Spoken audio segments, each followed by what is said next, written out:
ओम शांति। ओम शांति। ओम शांत। मेरा बाबा, प्यारा बाबा, मीठा बाबा और हम उस मीठे से मीठे बाप के मीठे बच्चे, सबको बाबा का स्नेह मुबारक। अगले लेसन में आपको बताता हूँ बाबा का। देखिए, परमात्मा मिलने का पहला स्टेप है अपने आप को इस देह भान से निकाल कर ये आत्मा समझो, मैं बता चुका हूँ। दूसरा चीज़ है प्योरिटी, पवित्रता। पवित्रता सिर्फ तन की नहीं। मंदिर में जाते हैं, तीर्थ यात्रा में जाते हैं, कहीं भी शुभ काम के लिए जाते हैं, आप तन से पवित्र रहते हैं, सोचते हैं कोई झगड़ा भी नहीं करे, कुछ नहीं, उस तरह का पवित्रता 100%। प्योरिटी इसको बोलते हैं। बिना प्योरिटी के जो है आपको परमात्मा नहीं मिल सकता। मन से, वचन से, बोल से, कर्म से, स्वभाव से, हर एक चीज़ पर पवित्र। तन तो बहुत बात की बात, वो तो प्रश्न ही नहीं उठता कि उसमें अपवित्र हो जाए। संकल्प, किसी के प्रति आपकी सोच जो है गलत ना हो, अपवित्र माने जाएंगे। तो बिल्कुल बाबा वैसा बनाता है, इसलिए आपको रोज़ पढ़ा है, अपनी शक्ति देता है कि आप बन जाओ। इसलिए बाबा कहता है कि चेक करो प्योरिटी की पर्सनालिटी आत्मा के आपके अंदर हमेशा रहती है।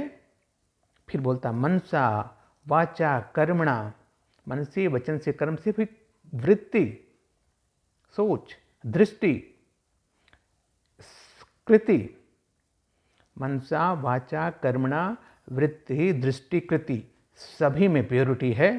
बाबा बदला जी देखिए, अभी आप जानते हैं कितनी बात बताया, मनसा वाचा कर्मणा, फिर उसके बाद वृत्ति, दृष्टि और कृति, ये 5 चीज़ें हैं। डिटेल्स में फिर बताऊंगा मैं।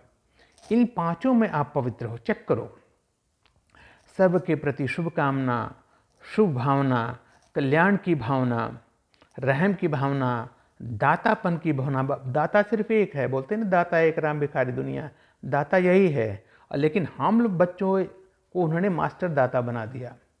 यानी हमारा भी हाथ, ईश्वर का हाथ ऐसे रहता, मंदिरों में देखे हैं, ईश्वर ने बोला मैं तुम्हें बहुत कुछ दिया हूँ, पूरे खजाने दे दिया हूँ, भंडार दे दिया हूँ, आप दाता हूँ, आप अभी इसको बांटो। इसलिए मास्टर दाता बोलते नहीं, छोटे बच्चों को बोलते हैं मास्टर फलाने। तो हम लोग मास्टर दाता बन गए हैं।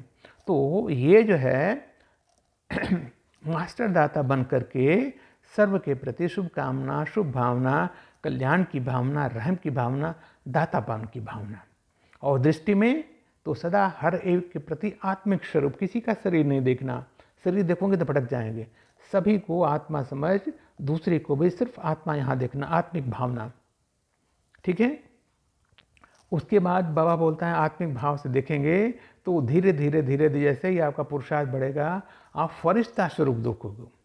स्वयं को फरिश्ता समझना और दूसरे को भी फरिश्ता स्वरूप में ही देखोगे। ये सब बाबा का कार्य है। आप तो बस शुरू कीजिए, जैसा बाबा बोलता है, जैसा मुरली में बोलता है, बस करते जाइए।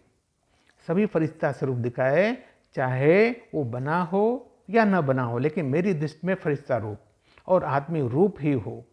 और कृति को बाबा बोलता है, कृति अर्थात संपर्क, संबंध, कर्म में आना, उसमें सदा ईश्वर के प्रति स्नेह देना, सुख देना। चाहे दूसरा स्नेह दे या नहीं, देखिए बहुत ध्यान से सुनिएगा, दूसरा स्नेह दे या नहीं दे, लेकिन मेरा कर्तव्य है स्नेह देकर स्नेही बनना, सुख देना। बाबा स्लोगन भी याद दिलाता, स्लोगन है ना, न दुख दो न दुख लो, देना भी नहीं और कोई मुझे दुख देता है तो लेना भी नहीं, बात खत्म। इसलिए इस चीज़ को सिमरण कीजिए। जो भी चीज़ें बताते हैं एक एक पॉइंट आप लिख लीजिए और उस पर हमेशा ये रिपीट कीजिए, बोला 2 बार 3 बार, पक्का हो जाए, फिर दूसरे को दीजिए। ओम शांति।